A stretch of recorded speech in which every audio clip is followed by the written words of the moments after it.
تاریخ میں کچھ شخصیات ایسی ہوتی ہیں جو پورے زمانے کا رخ ہی بدل دیتی ہیں، اور ایسا ہی ایک زبردست نام ہے عمر بن خطاب کا۔ دنیا انہیں الفاروق کے لقب سے جانتی ہے۔ اس کا مطلب ہے حق اور باطل کے درمیان فرق کرنے والا۔ تو آئیے آج ان کی زندگی اور ان کی میراث کو ذرا قریب سے دیکھتے ہیں۔ سوال یہ اٹھتا ہے کہ اسلام کا اتنا بڑا مخالف تاریخ کے عظیم ترین رہنماؤں میں سے ایک کیسے بن گیا؟ مکہ کا وہ دور جب وہ اسلام کے ساتھی نہیں بلکہ اس کے سب سے بڑے مخالفین میں سے ایک تھے۔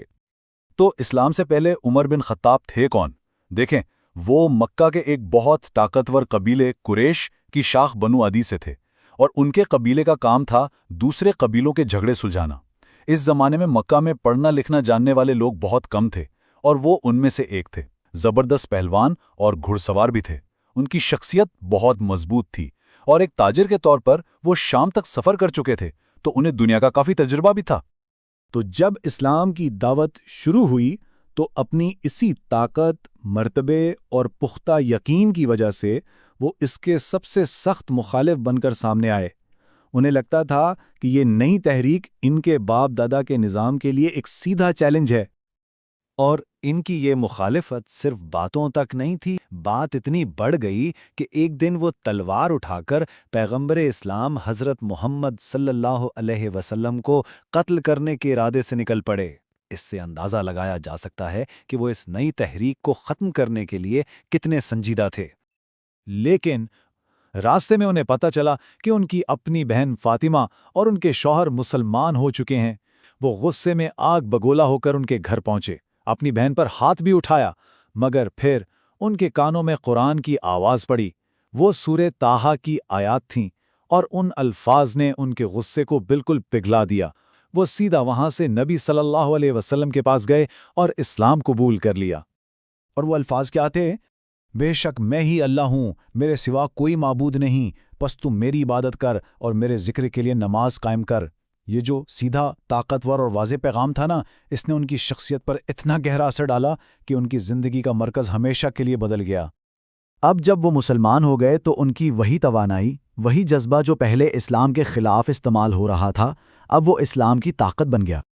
اس تبدیلی کی اہمیت کا اندازہ ان کے ایک ساتھی عبداللہ بن مسعود کی اس بات سے لگایا جا سکتا ہے۔ انہوں نے کہا، عمر کا اسلام لانا ایک فتح تھی، ان کی ہجرت ایک مدد، اور ان کی خلافت ایک رحمت۔ یہ ایک جملہ ان کی پوری زندگی کے تینوں اہم مراحل کو کتنی خوبصورتی سے بیان کر دیتا ہے۔ اب وہ اسلام کے ایک اہم ستون بن چکے تھے۔ دیکھیں، جب مسلمان مکہ سے مدینہ جا رہے تھے تو وہ چھپ کر نہیں گئے، انہوں نے سب کے سامنے چیلنج کر کے ہجرت کی۔ بدر ہو، احد ہو یا فتح مکہ، ہر بڑی جنگ میں ان کا کردار بہت اہم تھا۔ وہ نبی صلی اللہ علیہ وسلم کے سب سے قریبی مشیوں میں سے ایک بن گئے، اور ان کی صحیح اور غلط کو پہچاننے کی صلاحیت کی وجہ سے ہی تو انہیں الفاروق کا لقب ملا۔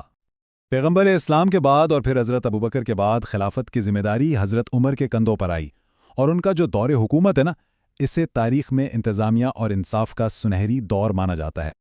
ان کی خلافت صرف 10 سال کی تھی، 634 سے 644 عیسوی تک، لیکن ان 10 سالوں میں جو کچھ ہوا اس کے اثرات آج تک محسوس کیے جاتے ہیں، صرف ایک دہائی میں۔ ان کے دور کو ہم دو بڑے حصوں میں دیکھ سکتے ہیں۔ ایک طرف تو تھی زبردست فوجی توسیع، اس وقت کی سپر پاورز جیسے کہ پارسی اور رومی سلطنتیں ان کو شکست دیں اور شام، فلسطین، یروشلم، مصر جیسے علاقے فتح کیے، اور دوسری طرف انہوں نے ایک جدید ریاست کی بنیاد رکھی۔ سوچیں، اسلامی ہجری کیلنڈر شروع کیا، مالیات اور فوج کے لیے محکمے بنائے جنہیں دیوان کہتے تھے، عدلیہ کو حکومت سے الگ کر کے آزاد کیا، اور کوفہ اور بصرہ جیسے بالکل نئے شہر آباد کیے۔ لیکن ان کی حکومت کا اصل محور لوگ تھے، عوام۔ وہ راتوں کو خود گلیوں میں گھومتے تھے تاکہ لوگوں کے حال سے واقف ہو سکیں۔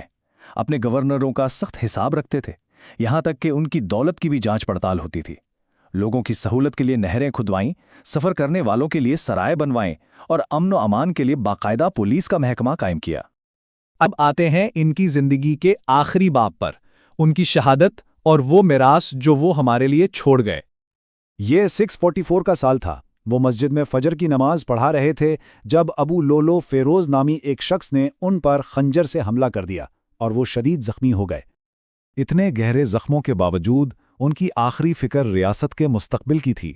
انہوں نے اپنے بعد کسی ایک کو نامزد نہیں کیا،